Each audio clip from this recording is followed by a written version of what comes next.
तो कहने का मतलब भाई और बहनों, इस परमात्मा के खेल को समझना, इस परमात्मा की लीला को समझना, डगमग मत हो जाना। अब ये स्वदेश कबीर जैसे ये नकली लोग जिनको अध्यात्म की ABCD का नहीं पता, भक्ति मार्ग का नहीं पता, संगत का करोड़ों रुपया खा गए ये लोग मूर्ख बनाकर, काल प्रेरणा से बर्बाद करवा दिया संगत का पैसा। और गुरु जी के मार्ग में सबसे ज्यादा बाधक कौन बने हुए हैं? ये कबीर पंथी तो बने हुए हैं। ये नकली पंथ वाले तो सबसे ज्यादा बाधक हैं। ये तो है वो काल के दूत जिनके बारे में गुरु जी ने बार बार जिक्र किया है कि इन काल के दूतों ने परमात्मा की आत्माओं को अपने जाल में फंसा रखा है। और आज उन काल के दूतों से भी परमात्मा सतगुरु रामपाल जी, जिनकी शकल भी देखना परमात्मा पसंद नहीं करते थे, अगर मिलना है तो मेरे भगत बनकर मेरे से उपदेश लेकर फिर आओ आशीर्वाद के लिए, वरना परमात्मा वहां तक तो आने भी नहीं देते थे जहां तक जाकर इसने गुरु जी को फोटो दी है। उस जगह तक तो उनकी एंट्री भी नहीं थी 2014 तक, क्योंकि काल ने इन जैसे नकली संतों को, बाबाओं को ही तो सतगुरु रामपाल जी के विरुद्ध खड़ा कर रखा है। काल थोड़ी आता डायरेक्ट, अपने दूत भेजता, अपने एजेंट भेजता आत्माओं को अपने जाल में फंसाने के लिए। और आज देखो सतगुरु रामपाल जी, क्योंकि ये उनकी लीला का दूसरा पार्ट है, इसलिए परमात्मा जिनकी शकल भी देखना पसंद नहीं करते थे, आज उनको वहां दर्शन स्थल पर बुलाकर और उनके हाथों से परमात्मा ये पुरस्कार ले रहे हैं, उनसे हंस हंस के बातें कर रहे हैं परमात्मा, उनको आशीर्वाद दे रहे हैं। कितना बड़ा खेल! यानी आप और हम सत्सेवक भाई बहन तो छोड़ दो, बहुत दूर की बात है, सतगुरु रामपाल जी से DVD से 2014 बरवाला कांड के बाद जिन लाखों लोगों ने नाम दीक्षा ली है, अभी तो उन लोगों का भी दर्शन करने का समय नहीं आ रहा। और मुझे लगता है कम से कम 2 से 3 महीने लगेंगे सतलोक आश्रम वालों को अपने गुरु जी के दर्शन करने में। 2 से 3 महीने। एक बार में सारी संगत को नहीं बुलाया जाएगा, कभी उनको बुलाया जाएगा, कभी गुरु जी जाएंगे इन आश्रमों में, अपने चरण कमल रखेंगे, ताकि संगत के दान धर्म का पैसा जो इन पत्थरों में इन आश्रम वालों ने बर्बाद कर दिया, लगा दिया, ठूंस दिया बेवजह, जबकि घर घर आश्रम थे, तो परमात्मा ने उस पैसे को भी सफल करना है अपने चरण कमल रख के, नहीं तो वो पैसा पत्थरों में बर्बाद माना जाएगा। तो कभी गुरु जी धनाना बुलाएंगे थोड़ा थोड़ा करके भक्तों को, कभी गुरु जी उन आश्रमों में जाएंगे। अभी जैसे 1, 2, 3 मई 2026 को जो सतलोक आश्रम धनाना में ये समागम चल रहा है विश्व शांति का, अभी इसमें पीला पर्चा आया है, इसमें केवल दिल्ली और हरियाणा की संगत को बुलाया गया है, केवल दिल्ली और हरियाणा की संगत को। तो भाई और बहनों, कम से कम 2 से 3 महीने तो सतलोक आश्रम वालों को लग जाएंगे अपने गुरु जी के दर्शन करने में। आप और हमारा नंबर तो अभी हो सकता है 2026 निकल जाए, हो सकता है 2026 निकल जाए आप और हमारा नंबर आते आते। तो आप और हमारा जिस दिन नंबर आएगा उस दिन तो कोई अद्भुत लीला होगी, कोई अद्भुत घटना घटित होगी। उस दिन के बाद ये साध संगति पूरी दुनिया में प्रकाश में आएगी, ये सतगुरु रामपाल जी का यथार्थ मिशन मार्ग पूरी दुनिया के प्रकाश में आएगा। इस नादान संगत की भी रूह कांप जाएगी, इनकी भी आंखें खुल जाएंगी कि हम कितनी बड़ी नादानी कर गए सत्सेवकों का विरोध करके, गुरु जी का यथार्थ मार्ग का विरोध करके, साध संगति की वीडियो ना देखकर। और गुरु जी एक संदेशा दे देंगे, भैया अगर भक्ति करनी है तो इस प्रकार से करनी है, ये है वो भक्ति। तो आप और हमारा जो वास्तविक मिलन है, संत और परमात्मा का अद्भुत मिलन, वो तो भैया बहुत दूर है। अभी तो ये परमात्मा नकलियों को मौका दे रहे हैं, नकलियों को। ये आप और हमारी परमात्मा लंबा समय खींचकर परीक्षा लेंगे, जिसके मन में दोष आना होगा आ जाएगा। ये अग्नि परीक्षा साध संगति वालों की है, जो थोड़े बहुत जो कमजोर होंगे ना, उनके मन में दोष आ जाएगा कि देखो हम साध संगत वालों ने कितना संघर्ष किया, गुरु जी की हम कितनी मर्यादा निभा रहे हैं, हम गुरु जी को भोग लगा रहे हैं, और देखो गुरु जी हमें भूल कर और इन नकलियों के साथ में गुरु जी मिल रहे हैं, नकलियों के साथ में गुरु जी। अगर इतना भी मन में अगर दोष आ गया अपने परमेश्वर की लीला को ना समझकर, उसी समय परमात्मा उस कचरे को साध संगति से बाहर कर देगा, बाहर। कि बेटा तू कमजोर है, अभी तेरा समय नहीं आया सतलोक जाने का, थोड़ा दिन और खेल काल के लोक में। ये अजब गजब की लीलाएं हैं। जैसा कि बार बार आपको संदेशा दिया जा रहा है, अब ये जो लीला है, लीला नंबर 2 पार्ट नंबर 2, ये करनी और कथनी के अंतर को समझने की लीला है। करनी और कथनी।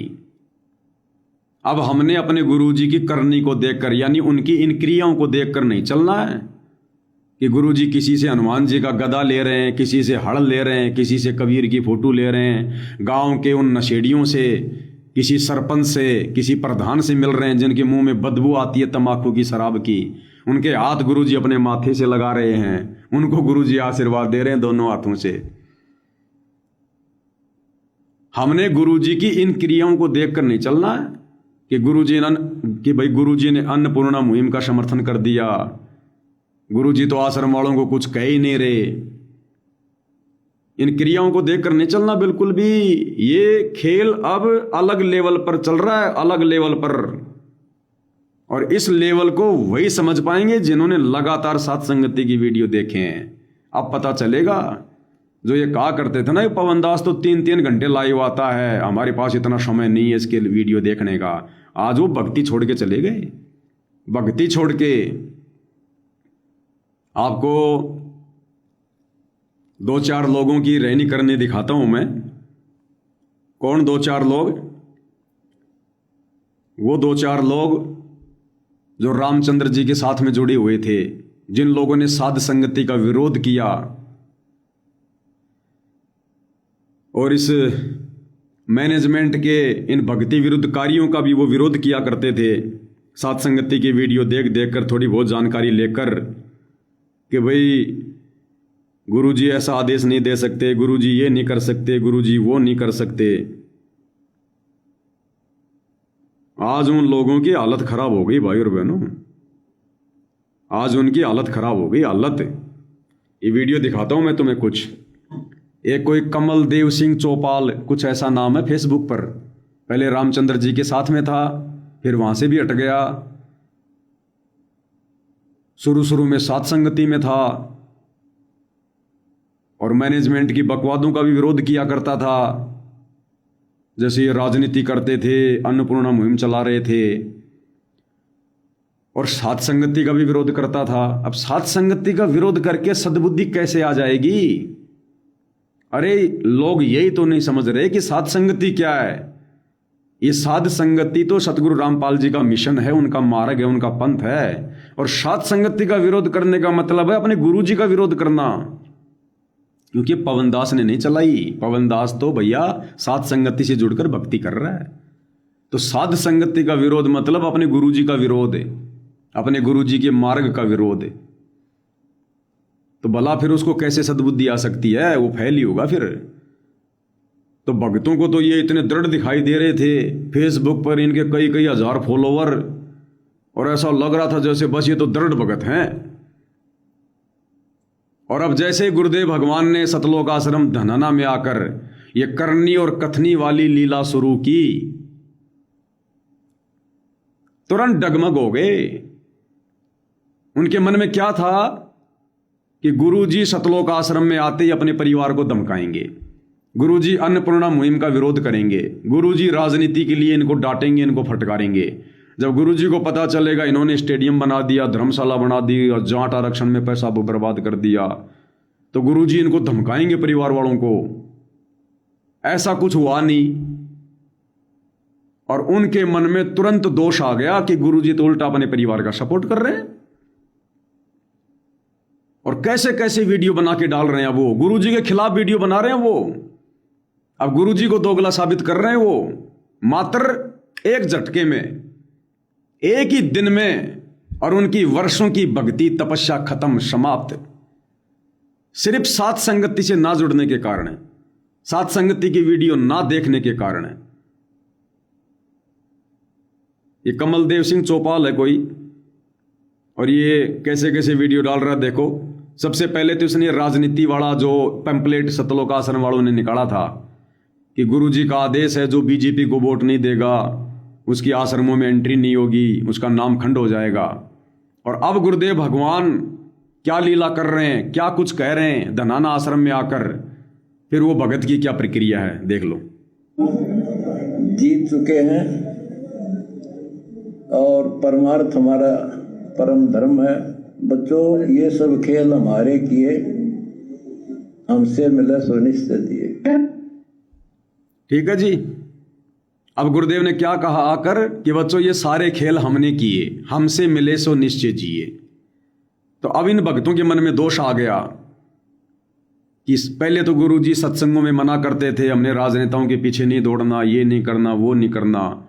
अब गुरुजी ने अपने परिवार का समर्थन कर दिया कि राजनीति भी मैंने करवाई है, वोट भी मैंने डलवाए हैं। सबसे बड़ा परिचय ये है कि मैं संत रामपाल जी महाराज जी का शिष्य हूं। अब ये चांद्राठी है सतलोक आश्रम का मीडिया प्रभारी, जिसने मेरे ऊपर मुकदमे करवा रखे हैं कई। इसने हिसार में कांग्रेस की प्रियंका गांधी की रैली में जब गुरुजी जेल में थे तो इसने कहा था कि हम यहाँ पर कांग्रेस सरकार के हाथ को मजबूत करने के लिए आए हैं, संत रामपाल जी का भगत हूँ, ये मेरी पहचान है। और अब गुरुदेव ने आकर जब आश्रम में कहा कि ये सारे खेल बच्चों हमारे किए, तो उस भाई के मन में दोष आ गया। और इस परिचय के बिना मेरी कोई हैसियत नहीं है।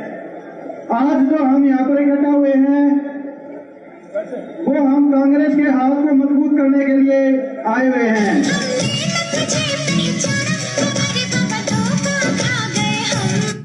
अब ये क्या गाना लगा रहा है, हमने ना तुझे पहचाना रे बाबा बाबा धोखा खा गए हम। और गुरुजी को क्या कह रहा है, तू निकला छुपा रुस्तुम, तू निकला छुपा रुस्तुम। ये आश्रम वाले तो कभी बीजेपी का सपोर्ट कर रहे हैं, कभी कांग्रेस का सपोर्ट कर रहे हैं। और गुरुजी पहले सत्संग में कहा करते थे हमारा राजनीति से कोई लेना देना नहीं है। अब गुरुजी जेल में आकर कह रहे हैं, अब गुरुजी आश्रम में आके कह रहे हैं कि सारे खेल मैंने किए। अब इस भाई के मन में दोष आ गया तुरंत, जो दृढ़ भगत दिखाई देते थे। और फिर गुरुजी के लिए क्या गाना लगा रहा है, कांग्रेस के हाथ को मजबूत करने के लिए आए हुए हैं।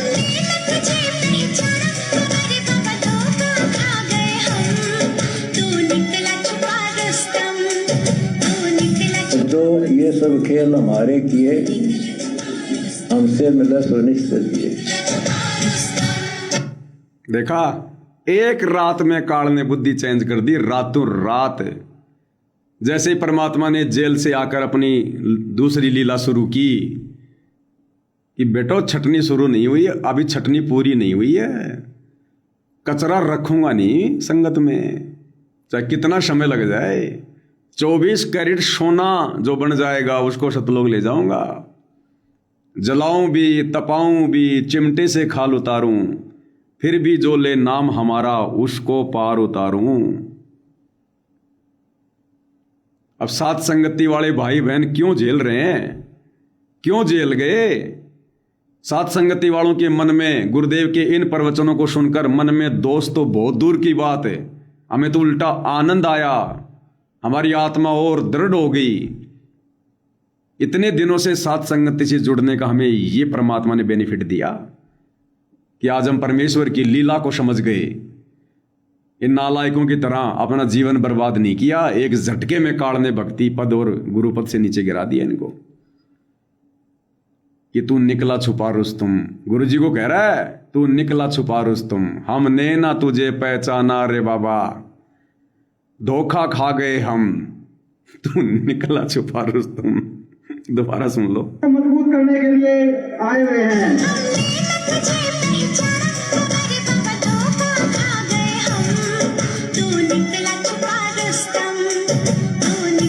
जो ये सब खेल हमारे किए, हमसे मिले सो निश्चय दिए। देखा भाई और बहनों, इसलिए भगवान 11 साल से जेल में बैठा था। गरीब कच्चा हीरा किरच हो नहीं सहे घनमार, ऐसा ये मन हो रहा सोच लो लेखा ले रहा है करतार। अब शुक्र मनाओ भाई और बहनों, साथ संगति वालों, आश्रम वालों को तो गुरुजी ने जेल में बैठकर जेल में रहते सहते रिजेक्ट कर दिया, वो तो वहीं फेल हो गए टोटली। उनका परिवार, कोऑर्डिनेटर, चाहे कितनी बड़ी तोप है कोई, जो सतलोक आश्रमों से जुड़ा है वो सारे के सारे रिजेक्ट, सतलोक नहीं जा पाएंगे।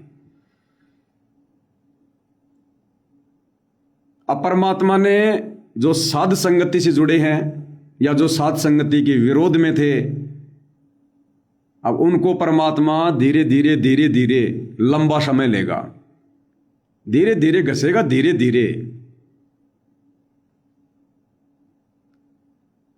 अब जो दृढ़ आत्मा होगी उसको तो जब गुरुजी जब घसेंगे उस पे तो आएगी चमक। अरे मार्बल को जितना घसोगे उतनी चमक आएगी, उतनी चमक आएगी। और दूसरा जो पत्थर होता है ना, उसको जितना घसोगे, जितना वो घसोगे वो समाप्त होता चला जाएगा, वो खुरदरा खुरदरा होता चला जाएगा। तो हम सत्सेवक भाई बहन है मार्बल, हमें जितना घसेंगे, हमारे ऊपर जितनी मशीन चलाएंगे गुरुदेव, हमारे अंदर तो उतनी चमक आएगी, उतना ही हमारा विश्वास बढ़ेगा, दृढ़ता बढ़ेगी हमारी। जितनी परमात्मा अग्नि परीक्षा लेंगे, जितना परमात्मा अपने सत्संगों के विरुद्ध बोलेंगे, जितना परमात्मा अपनी रहनी करने के विरुद्ध कार्य करेंगे, हमारे को उतनी दृढ़ता आएगी उनकी लीला को देखकर। और ये जो साथ संगति का जो विरोध करते फिरते थे, हम गुरु जी की जमानत करवाएंगे, वो लेके एक पुस्तक हाथ में, षड्यंत्र का विष। अब ये विष इनके खुद के ऊपर चढ़ गया, इन्होंने खुद खा लिया ये विष, षड्यंत्र का विष। हम इसीलिए नहीं रो रहे थे, इसीलिए नहीं चिल्ला रहे थे कि रे साथ संगति का विरोध मत करो, थोड़ा बहुत बुद्धि विवेक का इस्तेमाल करो, मर जाओगे, रह जाओगे। तो अंत में भाई और बहनों, इस भक्ति मार्ग पर अगर कोई बचेगा तो केवल साथ संगति से जुड़े भाई बहन बचेंगे। तो एक तो ये इसने बहुत सारे वीडियो डाल रखे हैं, और भी 2-4 वीडियो डाल रखे हैं। एक वीडियो देखिएगा ये, मतलब अब इसके मन में काल प्रेरणा से बिल्कुल उल्टे भाव हो गए गुरुजी के प्रति। गुरुजी में इसको अपना दुश्मन नजर आने लग गया। परमात्मा ने बताया ना कि जिस दिन ये दास तुम्हारे को दुश्मन दिखाई देगा, समझ लेना तुम्हारा नामखंड हो गया, तुम्हारे घट में काल बैठ गया।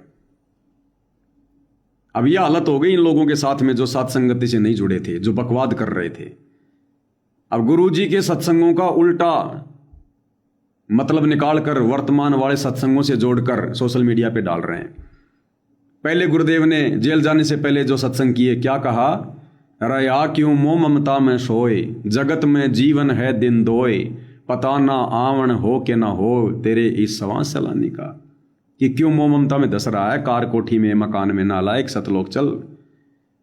और अब गुरुदेव ने आकर क्या कहा धनाना आश्रम में जेल से कि बच्चों पहले हमारा एक आश्रम था, अब हमारे 13-14 आश्रम बन गए। अब इस बात को लेकर उसी भाई ने इस लीला को ना समझकर और गुरु जी के ऊपर दोषारोपण कर दिया कि देखो भाई संत रामपाल जी दोगली बात कर रहे हैं। पहले तो कहते थे कि क्यों मोह ममता में फंस रहा है, रहा क्यों मोह ममता में सोए, और अब वही संत रामपाल जी कह रहे हैं कि अब मेरे 14-14 आश्रम हो गए। पहले तो कहा करते थे घर तो 3.5 हाथ घना तो 4.25, अब कह रहे हैं, अब ये खुशी मना रहे हैं कि 14 आश्रम हो गए, 14 आश्रम हो गए। देखिएगा, क्यों मोह ममता में सोए। 2014 में एक आश्रम था हमारा, और आज 13-14 हो चुके हैं, और ये सारी पृथ्वी आश्रम हो जाएगा। जगत में जीवन पता ना आवन हो क न हो, इस सांस सलानी का ये हो कोई जगह पुरबला, भाग सफल हो या दिन जिंदगानी का। लग गया था जेल में बैठे हैं लोग, ये अखबार बात कराने क्या गलती ना करके देखा वो नाना पाटेकर की हंसी वाली ऑडियो लगा के गुरुजी का मजाक उड़ा रहा है कि देखो कैसी दोगली बात कर रहा है।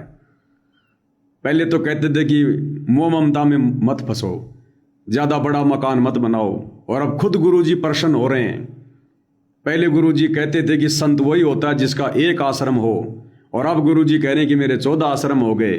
तो काल प्रेरणा से गुरुजी में दोष देख लिया और मजाक उड़ा रहा अपने बाप का, जिसको अपना गुरु कहा करता था। ये खेल परमात्मा ने भाई और बहनों जेल से बाहर आकर ही खेलना था। ये जो आगे की जो ये लीला है ना जो परमात्मा की, ये लीला परमात्मा जी ने अब हिसार जेल से बाहर आकर ही खेलनी थी। ये लीला जेल में रह के नहीं कर सकते थे परमात्मा, ये करनी और कथनी वाली। जैसे 650 साल पहले परमात्मा ने हम 64 लाख भक्तों की परीक्षा ली, तो यही तो परीक्षा थी करनी और कथनी की। परमात्मा ने वर्षों तक ज्ञान दिया, शराब नहीं पीनी चाहिए, वैश्यावृत्ति नहीं करनी चाहिए, ज्ञान दिया मालिक ने। और अचानक से परमात्मा ने हाथी मंगवाया, हाथी पर अपनी उस बेटी को बैठाया कि बेटी तू हार श्रृंगार करके आ जा। जो गणिका थी वहां की पहले, उसको हाथी पे बैठा लिया, उसके कंधे पर अपना हाथ रख लिया और हाथ में गंगा जल की बोतल ले ली। लोगों को जैसे लगे कि शराब पी रहा है और एक्टिंग कर रहे थे झूम झूम के। वो करनी और कथनी की तो परीक्षा थी कि भक्तों के मन में क्या दोष आएगा। कि गुरुजी पहले तो ज्ञान दिया करते थे कि हमने माता बहनों पर गंदी नजर भी नहीं डालनी। पहले तो गुरुजी शिक्षा देते थे आश्रम में बैठकर कि पर नारी को देखिए बहन बेटी के भाव, कहे कबीर काम नाश का यही सहज उपाय। पहले तो गुरुजी कहते थे शराब पीवे कड़वा पानी, 70 जन्म कुत्ते के जानी।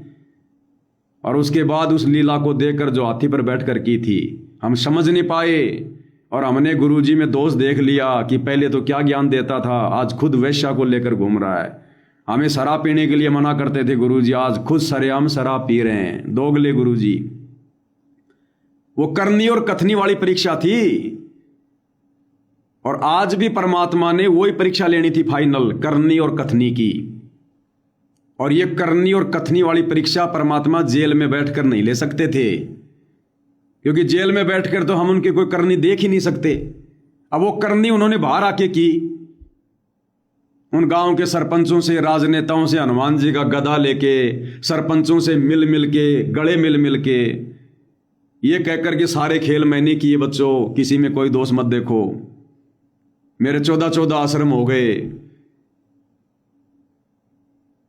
ये करनी और कथनी में अंतर वाली जो परीक्षा थी, ये जेल में बैठ के नहीं हो सकती थी।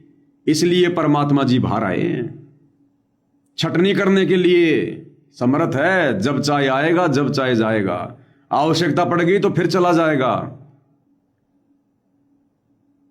और इस कुत्ते ने जो बात परमात्मा जी के आशीर्वाद से कही है भाई और बहनों, बहुत सारे भाई बहनों ने तो मन में दोष पाड़ लिया कि पवन तो कहता था कि गुरुजी को राजनेता लगा लेके आएंगे, बड़े बड़े नेता लेके आएंगे, पैर पकड़ के लाएंगे, गुरुजी 28 में आएंगे। भैया गुरुजी वापस जेल जाएंगे। ये परमात्मा जमानत पे क्यों आया है? ये बाइज्जत बरी होके भी तो आ सकता था, इसके हाथ में है। ऑप्शन क्यों रखा वापस जाने का? वापस जेल में जाने का ऑप्शन क्यों रखा परमात्मा ने? क्या 11 साल बाद भी जमानत पे आएगा क्या? ये परमात्मा वापस जाके बैठेगा जेल में, और जब परिस्थितियां बिगड़ेंगी भयंकर, फिर आप देखना राजनेता ही लेके आएंगे फिर। अब मेरी ये बात भी मान लो ना हो पाए, परमात्मा कोई और खेल खेल दे, तो दोष देखने की जरूरत नहीं है। मैं वो बोलता हूं जो मुझे आभास होता है, और वो देर सवेर होता है मालिक के आशीर्वाद से, भले वो किसी भी रूप में हो। समझ ना पाए वो बात अलग है। तो जहां तक दास की ये छोटी सी बुद्धि काम कर रही है ना, ये परमात्मा जमानत पर इसीलिए आया है, वापस जाने के लिए। लफड़े होंगे इन आश्रमों में, लफड़े होंगे, लफड़े कोई न कोई होगा, कोई खेल, फिर जमानत कैंसिल होगी और मालिक जाएगा फिर।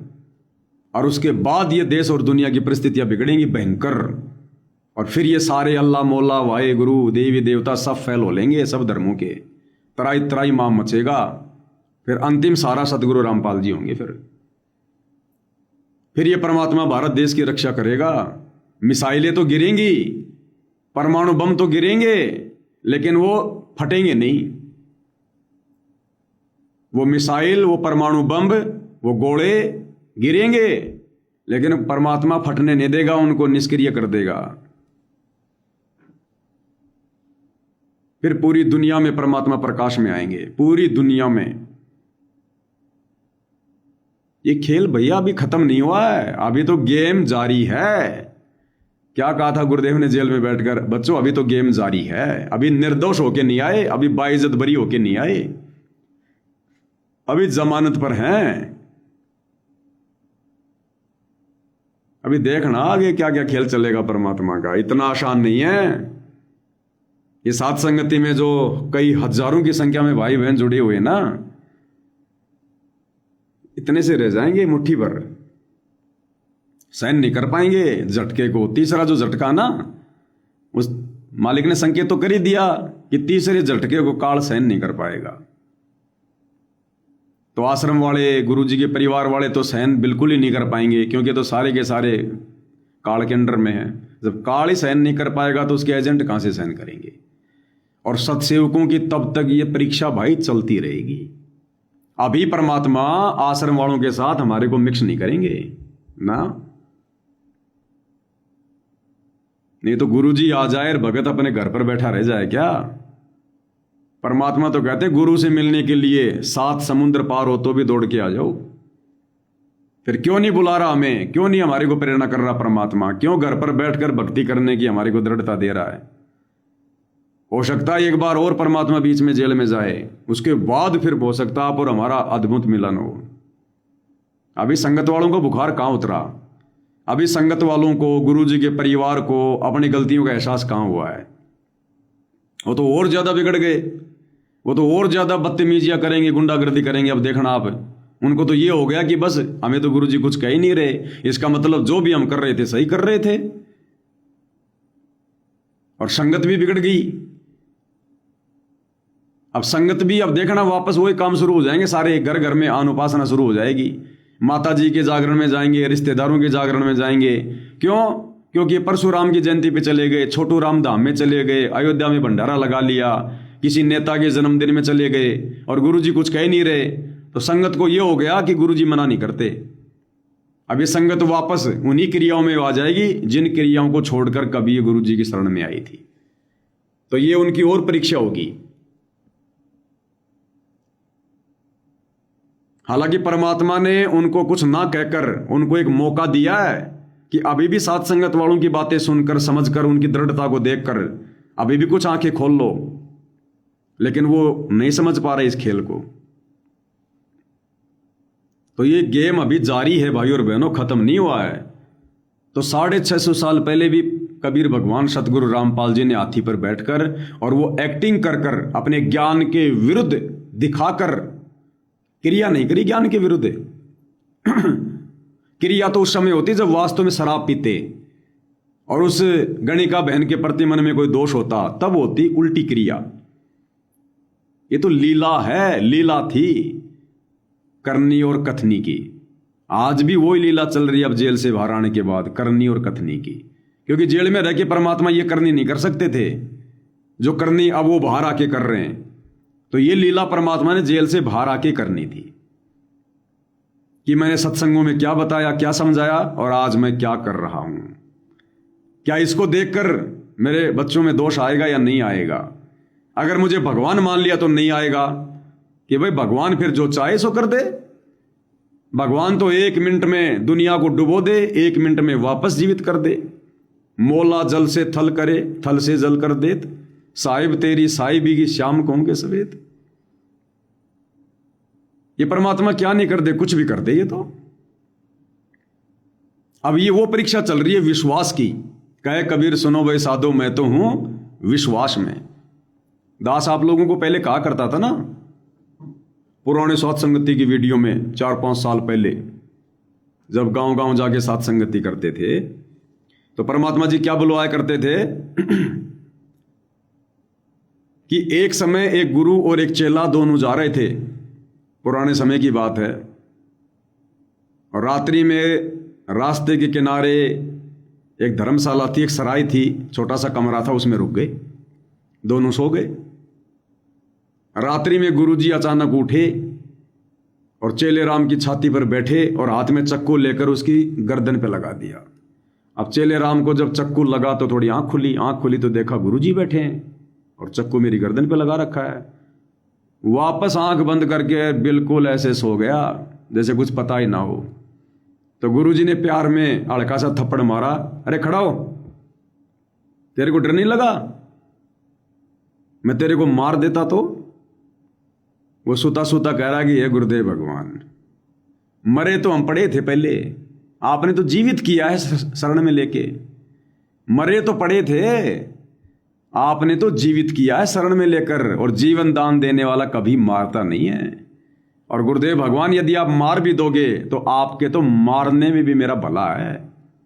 मरना तो है ही, काल के हाथों मरूंगा तो मुझे क्या मिलेगा? अमर तो रहूंगा नहीं। या तो काल मारेगा या आप मारोगे, मरना तो है। तो आपके हाथों मरूंगा तो मेरा कहीं कोई ठिकाना तो होगा। वो कहते हैं ना, भाई अगर भाई को मारेगा तो कम से कम छाया में तो पटक के जाएगा। तो गुरुदेव के तो हाथों मरना भी लाभदायक, सुखदायक है। तो इसी प्रकार भाई और बहनों, हमने अपने गुरुदेव भगवान में रत्ती भर भी दोष नहीं देखना, उनकी किसी भी क्रिया में। ये दास ये भी कहा करता था कि ये परमात्मा अगर समय आया तो भगत की ऐसी परीक्षा भी ले सकता है। कैसी? आप जी आश्रम में गए हो और परमात्मा कुछ ऐसी घटना को जन्म दे दे आपकी परीक्षा के लिए कि आप अचानक से परमात्मा के उस कमरे में गए जहां पर गुरुदेव भगवान विश्राम करते हैं, और जानबूझकर गुरुदेव भगवान ने खेल खेल दिया, लीला रस दी, किसी को दिखाई नहीं दे रहा, केवल आपको दिखाई दे रहा है। जैसे कबीर भगवान जब उनको खूनी हाथी के नीचे डाला गया दिल्ली में, तो या तो वो उस हाथी को दिखाई दिए शेर रूप में, उसके बाद उस पीलवान को दिखाई दिए शेर रूप में, या फिर सिकंदर लोधी को दिखाई दिए बहुत बड़े रूप में। बाकी लोगों को दिखाई नहीं दिया। बाकी लोगों को तो जंजीरों में जकड़ा हुआ वो कबीर दिखाई दिया। तो आप गए अचानक से किसी काम से गुरुदेव के पास, उनके विश्राम गृह में, और मालिक ने वहां खेल खेल दिया, लीला रस दी। कोई ऐसी माता बहन जिसको आप जानते हो, जिसने गुरुजी से नाम ले रखा है, और गुरुजी उस माता बहन के साथ उस कमरे में नग्न अवस्था में वो क्रिया कर रहे हैं जो आम व्यक्ति करता है, सांसारिक शारीरिक संबंध, सेक्स। और आपको अचानक से देखकर गुरुजी झटके से उठे और बाथरूम में चला जाए, और वो लड़की भी शर्मिंदा हो जाए, ये लो जी हम तो मर गए। अब उस भगत की क्या क्रिया होगी? या ये परीक्षा भी ले सकता भगवान। अचानक से गुरुजी हमारे घर पर आ जाएं, जैसे मुझ पवन दास के घर पे आ गए गुरुजी अचानक से, जैसे सेव सम्मन के घर पे चले गए अचानक से, सोचा भी नहीं था। अचानक से गुरुजी मुझ पवन दास के घर पर आ गए, जिसको मैंने अपना बाप, अपना परमात्मा, सारी सृष्टि का उत्पत्ति करता, सब आत्माओं का जनक मान रखा है। मुझे बड़ी खुशी हुई। मैंने गुरुजी को आसन दे दिया, जो बेड लगा रखा है, घर वाले सेवा कर रहे हैं, और मैं अपने परमात्मा के लिए कुछ ठंडा वंडा, कोई दूध वगैरह, कोई फल फ्रूट वगैरह लाने गया तुरंत। और मालिक ने तब तक खेल खेल दिया। घर वाले तो जो बाकी जो सदस्य हैं घर में, मेरी जो धर्मपत्नी है, अब तो भाई बहन के रिश्ते में है, समझाने के लिए बोलना पड़ता है, तो मेरी जो धर्मपत्नी है उसके साथ क्या पता परमात्मा क्या खेल खेल दे, अलग ही, मतलब उसको भी नहीं पता, मेरी धर्मपत्नी को भी नहीं पता, बच्चों को भी कुछ नहीं पता। वो तो सारे अपने गुरुजी के चरण सेवा कर रहे हैं, और परमात्मा कोई अलग से खेल खेल दे, अपना दूसरा रूप बना दे, मेरी धर्मपत्नी जैसा कोई दूसरा रूप बना ले। और जैसे मैं वापस आऊं खुशी खुशी कि गुरुजी के लिए मैं तरबूज लाया हूं, ठंडा करके काट के खिलाऊंगा हाथों से, और मैं देखता हूं कि अचानक से मैं जिस कमरे में गया वहां पर मेरी भक्तमती के साथ में गुरुजी शारीरिक संबंध बना रहे हैं, और ऐसी लीला कर रहे हैं एकदम से जैसे हो हम तो मर गए, अब पवन दास ने देख लिया। तो उस समय मुझ पवन दास के ऊपर क्या बीतेगी, मेरा क्या रिएक्शन होगा? उस हद तक भी परमात्मा परीक्षा ले सकता है। ये कलयुग की बिचली पीढ़ी है। अगर ऐसा भी हो जाए, वो होगी लीला। ये परमात्मा विषय विकारी नहीं है। ये परमात्मा तो सौपन में भी नहीं सोचता। सौपन में भी आप और हम दो कोटि के जीव हैं, क्योंकि हम जैसे विकारी है ना, हम अपने अनुसार लोगों को तोलते हैं, अपने गुरु को तोलते हैं कि गुरु जी को तो सभी पता है, गुरु जी तो खुद शादीशुदा, फलाना दिखना, गुरु जी को क्या पता नहीं संसार में लोग इतने बुरे बुरे काम करते हैं, फलाना दिखना, सब पता है, पता होकर भी नहीं पता है। अरे जैसे एक जीव जब वो 2 साल का होता है, 1.5 साल का होता है, 3 साल का बच्चा होता है, अपनी माँ के साथ में नंगा होके नहाता है बाथरूम में। वो 2 साल की बेटी अपने बाप के साथ में नंगी होके बाथरूम में नहाती है। उस बाप के मन में कोई दोष आ जाए तो आ जाए 19-21 से, लेकिन उस बेटी के मन में, उस छोटे से बेटे के मन में जो 1.5-2 साल का है, अपनी माँ के प्रति, अपने बाप के प्रति, भले उसके साथ नंगा होके नहा रहा है, नंगा होके सो रहा है वो भी इंसान, जीव है वो, उसमें भी कोई विकार नहीं आएगा। तो ये तो परमात्मा है। तो अगर भाई और बहनों, अगर ऐसी परीक्षा भी अगर हो जाती है तो भी ये पवन दास तो भाई, भले मन कुछ भी सोचता रहे, मन तो गधा है, बकवादी है, लेकिन गुरुजी के प्रति दोष नहीं आना चाहिए भाई। मन कुछ भी सोचता रहे, बकवाद करता रहे, मन करने दो, इसका काम है, ये करेगा, ये नहीं रुकता ये, लेकिन गुरुजी के चरणों में नाक रगड़ लो। ये परमात्मा, मैं तो 2 कोटि का तुच्छ जीव हूं, परमेश्वर आपकी लीलाओं को क्या समझूं परमात्मा। और कहा करता था दास आप लोगों को साथ संगति में, पुराने वीडियो में, अगर जेठ के महीने में यानी जून के महीने में भयंकर गर्मी है, सूरज बिल्कुल सीधा, और उस समय अगर गुरुजी कहें कि बेटा पवन दास बहुत भयंकर सर्दी पड़ रही है और देख रात के 12 बज गए, बेटा कम्बल ओढ़ ले, तो ये नहीं देखना कि दिन के 12 बज रहे हैं और भयंकर धूप निकल रही है, मेरे तो पसीने छूट रहे हैं, गुरुजी कह रहे हैं सर्दी है, रात के 12 बज रहे हैं और तू कम्बल ओढ़ ले।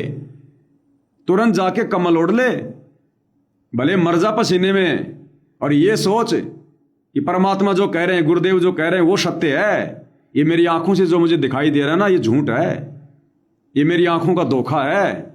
गुरुजी जो कह रहे हैं दिन को रात, गर्मी को सर्दी, वो सत्य है, वो तो अगले पल में कर दे। अरे आप जिस शहर में रहते हैं उस शहर में लाखों एसी लगा रखी हैं लोगों ने, लाखों एसी, उसके बाद भी कितनी गर्मी है उस घर के अंदर, दूसरे कमरे में जिसमें एसी नहीं है।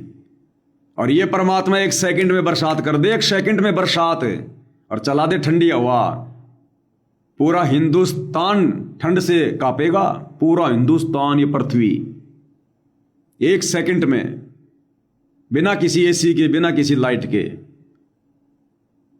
तो ये वो परमात्मा है भाई और बहनों। सतगुरु जो चावे सो करही, 14 कोटि दूत यम जरही, डरही ऊत भूत जम त्रास निवारे, चित्रगुप्त के कागज फाड़े।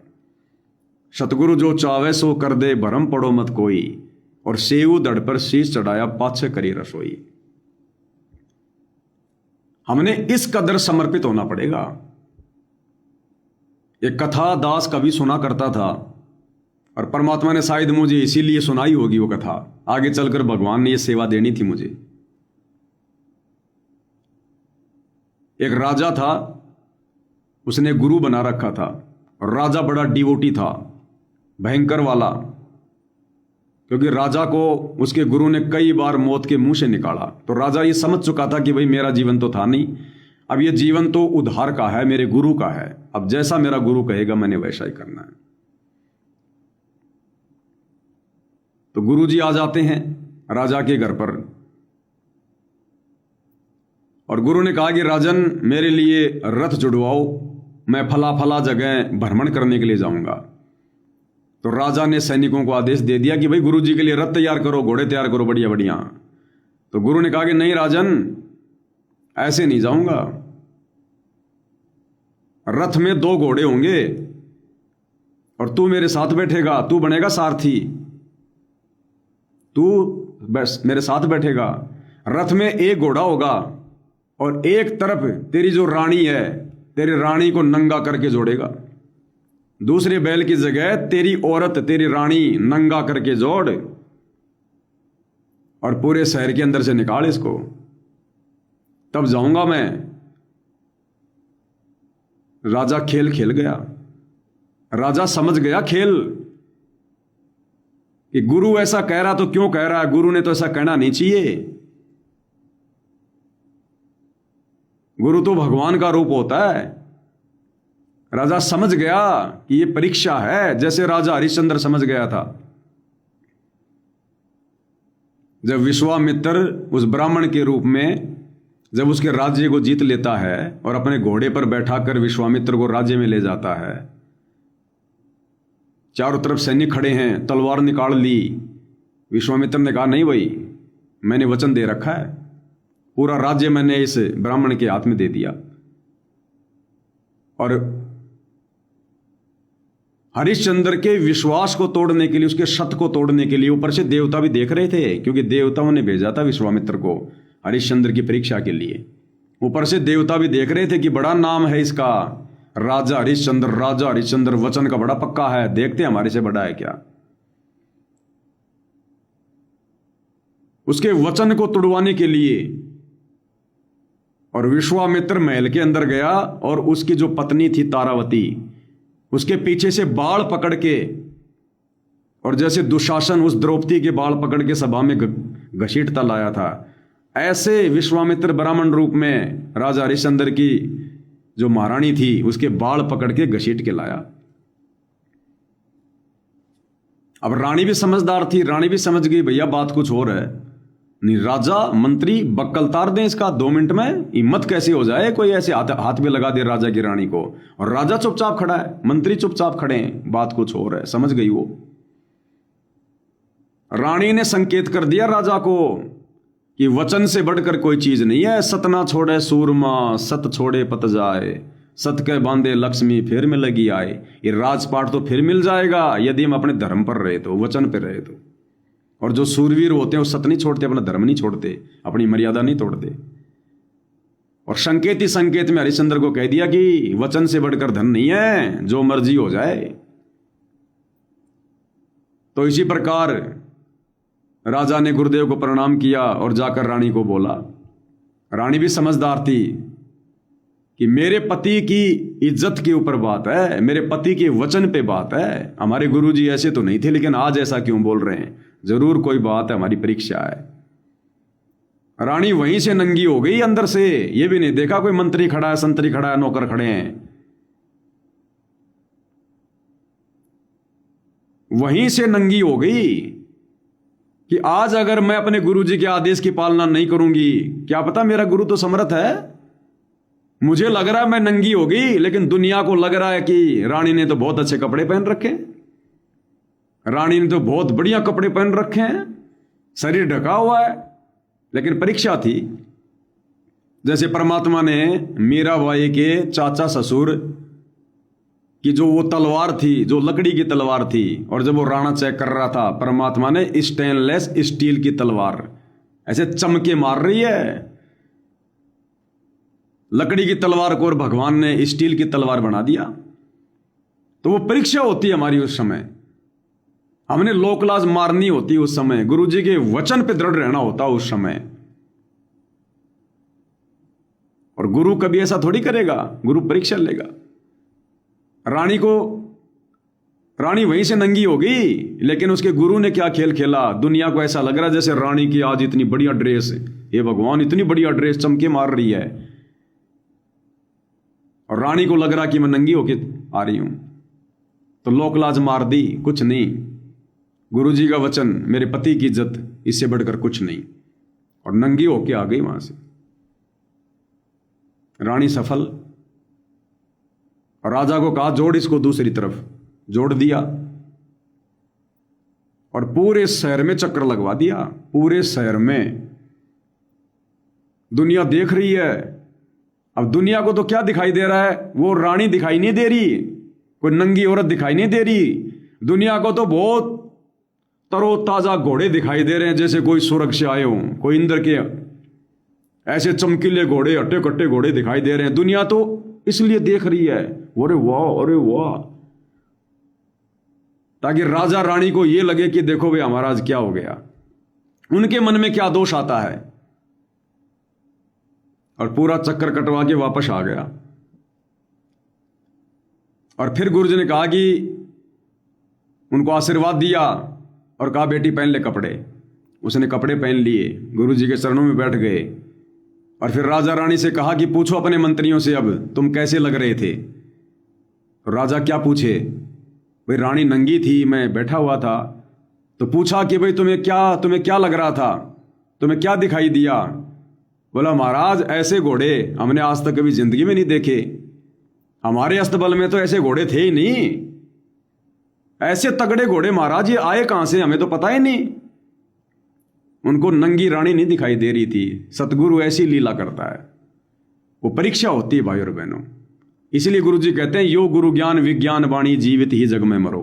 विशेषकर जब हमारा गुरु हमारी परीक्षा ले तो हमने संसार की तरफ से जीवित मर जाना चाहिए। फिर जीवित, अब मरे हुए आदमी को चाहे कोई नंगा करो, चाहे कोई कपड़े पहनाओ, उसको ना शर्म आती है, ना उसको लाज आती है, ना कुछ बोलता है। तो ऐसे ही इस भक्ति मार्ग पर ये सतलोक है भाई और बहनों। इसलिए तो अनंत युगों से हम यही धक्के खा रहे हैं, गिनती नहीं, इतने जीव भरे पड़े हैं। अगर ऐसे ही अगर आसानी से जीव समझ जाए तो परमात्मा कब का खाली कर देता है, किस ब्रह्मांड कब का। इसलिए परमात्मा वाणियों में कहते हैं भव सागर में बहु काग हैं और कोई कोई हंस हमार, ये जी साधो कोई कोई हंस हमार, और कहे कबीर उस भगत का मैं खेवा उतारूं पार। दास गरीब कहे नरलोई, भाई सतगुरु को चीने बिरला कोई। और ये संसार विघन की घाटी, ये किस ब्रह्मांड यहां से पार होना विघन की घाटी है, तगड़ा काम है। ये संसार विघन की घाटी, कोई निकलेगा बिरला सूर।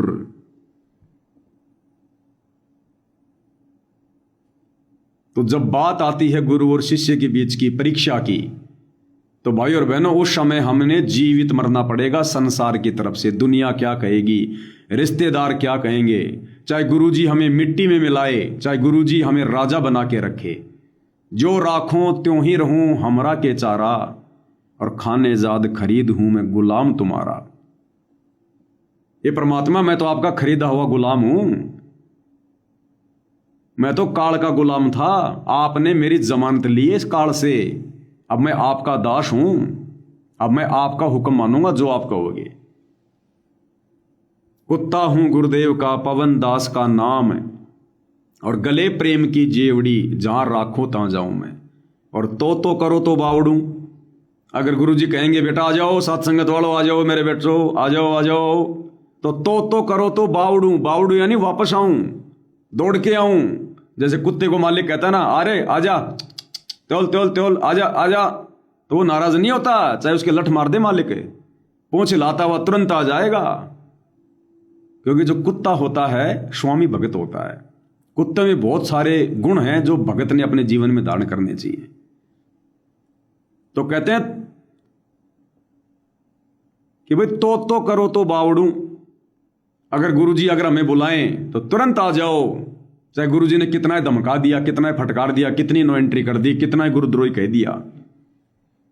तो कुत्ता कभी अपने मालिक से नाराज नहीं होता। जब मालिक कभी आके जोश में गुस्से में उसकी पिटाई भी कर देता है, 2-4 डंडे भी मार देता है, तो भले बेचारा थोड़ी देर के लिए बाहर जाके बैठ जाएगा, लेकिन उसके दरबार से, उसके घर से बाहर नहीं जाएगा, उस कॉलोनी से बाहर नहीं जाएगा, रहेगा उसी मकान के चारों तरफ इर्द गिर्द बैठ जाएगा बेचारा चुपचाप।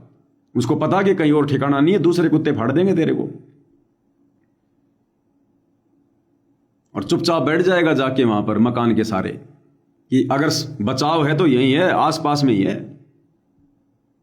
और आधे घंटे बाद में जब उसका स्वामी, उसका मालिक कहेगा आजा रे मोती, त्योल, अरे वो नाराज नहीं होता कि मेरे को मारा था, मेरे को पीटा था, मेरे को गुरुद्रोही कहा था, मेरी नो एंट्री की थी, मेरे पे मुकदमा किया था। ना ना ना ना ना, उसी समय आवाज सुनते ही पूंछ हिलाता हुआ आके चरण चाटने लग जाएगा। तो करो तो बावड़ू, और दूर करो तो जाऊं। और तुरंत अगर गुरुजी कहते भाग यहां से, क्यों आया है, उसी समय तुरंत वापस हो लो, जी गुरुजी जो आ गया मेरे मालिक। मन में दोष पैदा नहीं करना कि ये कभी बुला रहा है, कभी भेज रहा है, कभी बुला रहा है, कभी भेज रहा है, गुरु पागल तो नहीं हो गया।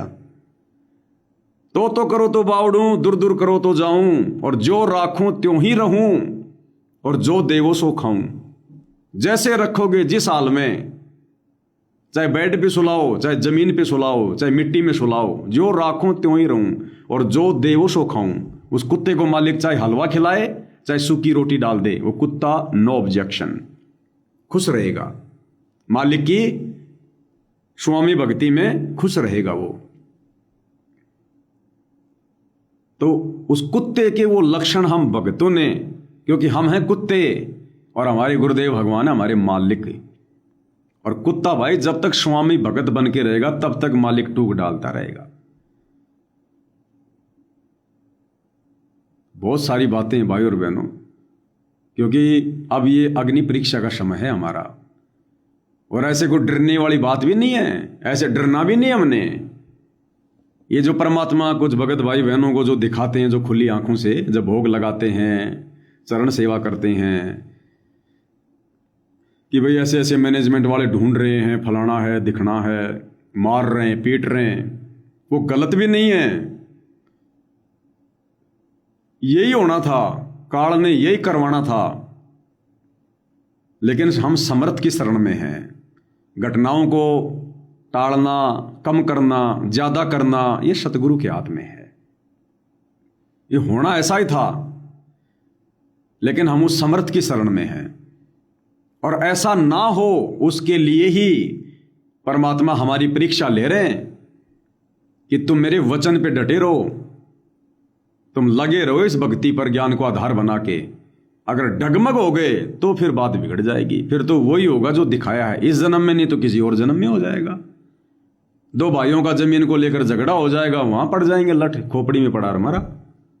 अब नहीं तो फिर आगे किसी जन्म में हो जाएगा, फिर वही होगा, फिर जन्म जन्मांतर होगा। तो जो घटना परमात्मा दिखा रहे हैं ना, वो गलत नहीं है, होना ऐसा ही है, लेकिन हम समर्थ की शरण में हैं। अगर होता कोई आम संत तो क्या लेना देना था हमारा इस मार्ग में? हम क्यों अपने सिर में दर्द करते? हमें विश्वास ही नहीं बन पाता अगर हमारे गुरुजी आम संत होते तो कोई। हम भी अपनी रोजी रोटी के चक्कर में दुनिया वालों की तरह भटकते रहते। जैसे लोगों ने गुरु बना रखे हैं, पीछे की जेब में लोग जर्दा रखते हैं,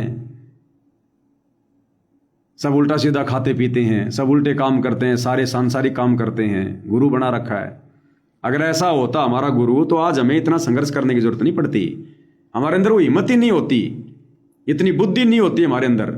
और पंगा अगर हम किसी से ले भी लेते तो अब तक हमारे बक्कल भी उतर गए होते, क्योंकि गुरु समर्थ है नहीं। और आपस में फिर किसी ने मार दिया, काट दिया, चक्कू घोप दिया और कोई मुकदमाबाजी कर दिया, सड़े रहो जेल में। तो ये तो समर्थ है। और हम जो भी कुछ कर रहे हैं इनकी मर्यादा में रह के कर रहे हैं, अपनी तरफ से हम कुछ कर नहीं रहे। आश्रम वालों के साथ में हम तो उल्टा उनके जुल्म सहन कर रहे हैं, उल्टा हम तो उनकी भलाई की बातें बताते हैं और हमारे गुरु जी के वचन पर दृढ़ हैं। तो ऐसे में फिर गुरु जी दिक्कत आने नहीं देता भाई और बहनों, हल्का फुल्का हो जाता है परमात्मा की दया से। परमात्मा वो कहते हैं ना भाई, संत शरण में आने से आई टले बला, और जय मस्तिष्क में सूली हो यानी फांसी, वो कांटे में टल जा। अगर मृत्यु होनी हो तो उंगली टूट के रह जाएगी, कोई हाथ टूट के रह जाएगा, बाकी वो भी नहीं होने देगा परमात्मा। जिसका पहले से टूटा हुआ उसकी तो बात अलग है, लेकिन अगर वर्तमान में कोई मर्यादा में हर भक्ति कर रहा है, भले परमात्मा किसी को कुछ भी दिखा रहा है, वो होना तो ऐसा ही था हमारे संस्कार का, लेकिन अगर मर्यादाओं में रहे, विश्वास में रहे, गुरु जी के वचन पर रहे, तो परमात्मा उन घटनाओं को टाल देगा, क्योंकि ये भक्ति का एडमिन है। कलम इस भगवान के हाथ में, सतगुरु रामपाल जी के, ये जो चाहे सो कर दे परमात्मा। तो भाई और बहनों, ये सतलोकाश्रमों से जुड़ी संगत जो मर्जी करे, ये चाहे आगे और ज्यादा बकवाद करे चाहे भक्ति करे, गुरु का परिवार चाहे और ज्यादा बकवाद करे चाहे भक्ति करे, साथ संगति से जुड़े भाई बहन चाहे बकवाद करें चाहे भक्ति करें, कोई अपने गुरुदेव भगवान की हिसार जेल से बाहर आने के बाद जो ये करनी और कथनी वाली लीला की जा रही है, और आगे ना जाने परमात्मा और क्या क्या लीला करेंगे। हो सकता है गुरुदेव भगवान आने वाले चुनाव में सरेआम अपने भक्तों को आदेश दे दें, मैनेजमेंट सिस्टम के माध्यम से, पीले पर्चे के माध्यम से सतलोक आश्रम धनाना में बैठकर कि हमने फला फला पार्टी को वोट देना है, मेरा आदेश है ये कि भाई गुरुजी का आदेश है फला पार्टी को वोट देना है। अब भगवान बैठा है, हमने भगवान में कोई दोष नहीं देखना, लेकिन हमने सावधान रहना है। हमने वो कर्म करना नहीं जो गुरुजी के ज्ञान विरुद्ध है। और आश्रम में बैठकर अगर गुरुजी के नाम पर कोई आदेश दिया जा रहा है तो वो आश्रम वाले जाने। अब हमारे भगवान आ गए ना आश्रम में, अब हम क्यों कहेंगे तुम कुएं में पढ़ रहे हो, नहीं पढ़ रहे हो। अब हम नहीं बोलेंगे उनके ऊपर, अब आगे ये जो मर्जी काम करेंगे, किसी की धर्मशाला बनाओ चाहे किसी की गौशाला बनाओ, जब तक गुरुजी आश्रम में है हम नहीं बोलेंगे अब किसी भी बात पर। हाँ, जो कर्म इन्होंने जो कर दिए, अगर जिक्र लेना पड़ेगा, अगर कोई ऐसी बात आएगी तो जिक्र जरूर करेंगे कि आश्रम वालों ने ये किया जब गुरुजी की गैर हाजिरी में। जिक्र तो होगा, ये तो सदियों तक होगा, जब तक भक्ति चलेगी तब तक जो होगा। लेकिन अब गुरुजी आश्रम में आ गए और अब ये आश्रम वाले चाहे पीले पर्चे निकाल के भक्तों से गुरुजी का नाम लेके राजनीति करवाओ, चाहे वोट डलवाओ, चाहे ये कसाई खाना खुलवाओ, चाहे ये बूचड़ खाना खुलवाओ, चाहे किसी की धर्मशाला बनवाओ, चाहे किसी के आरक्षण में जाओ, चाहे किसी का स्टेडियम बनाओ, हमने कोई लेना देना नहीं है। हम नहीं बोलेंगे कुछ भी, एक शब्द भी, जब तक गुरुजी आश्रम में। हाँ, हम सावधान रहेंगे, अपने भगत भाई बहनों को सावधान करेंगे, लेकिन वो क्या कर रहे हैं हमें कोई लेना देना नहीं है, क्योंकि अब हमारा बाप जो है वो प्रत्यक्ष में आश्रम में है, तो अब वो संभालेगा, उसने देखना क्या करना है क्या नहीं करना। ये चीजें अब हमने ध्यान रखनी है। ये अग्नि परीक्षा है, अब ये 6 महीने चलेगी, 1 साल चलेगी। अब समर्थ है धरती पर भाई और बहनों, आप और हम तो आइडिया लगा सकते हैं। क्या पता अब वीडियो बना रहा हूं मैं 6 महीने का नाम ले दूं और सुबह ही परमात्मा आशीर्वाद दे दे कि आ जाओ बच्चों, जितने भी साथ संगति वाले हो आ जाओ। तो हम केवल एक आइडिया सा लगाते हैं कि ऐसा हो सकता है, बाकी समर्थ है वो कुछ भी कर सकता है। यानी हमने सावधान होने के लिए आइडिया लगाने पड़ते हैं, ताकि हमारे सामने अगर ऐसी परिस्थिति पैदा हो जाए तो हम क्या करेंगे उस समय, उस धर्म संकट की स्थिति में, उस ऐसी आपदा से फिर हम कैसे बाहर निकलें, कैसे ज्ञान को आधार बनाएं। तो ये हमने ध्यान रखना है। तो ये मैसेज सतलोक आश्रम वालों की तरफ से आया है आज। विशेष सूचना, मालिक के आदेश अनुसार बुधवार सुबह 5 बजे आने वाले विशेष संदेश प्रसारित नहीं किए जाएंगे। अभी ज़्यादा से ज़्यादा सतगुरु जी के नए संदेशों और वीडियो का ज़्यादा से ज़्यादा प्रचार प्रसार करना है।